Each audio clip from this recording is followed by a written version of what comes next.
All right. Well, what I got done today is I got the seats mounted finally. I had to take the backs off just to make them easier to work with. But I got the tracks in there nice. That's the bracket I had to make to bring the back up to match that side. And I put those square washers in. It's not really tightened down yet. I just kind of stuck it in there. So I'll paint them black. They'll be under the carpet anyway. And then I finally mounted this. So that's on there nice.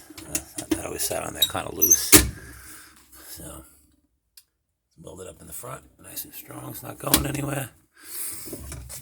So that's it. That's what I did today. It's a little at a time, man.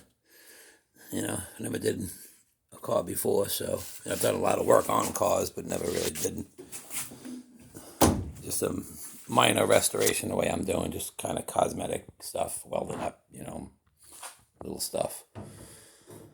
So, all right. You guys have a good day. We'll be done here in a couple of weeks. Bye.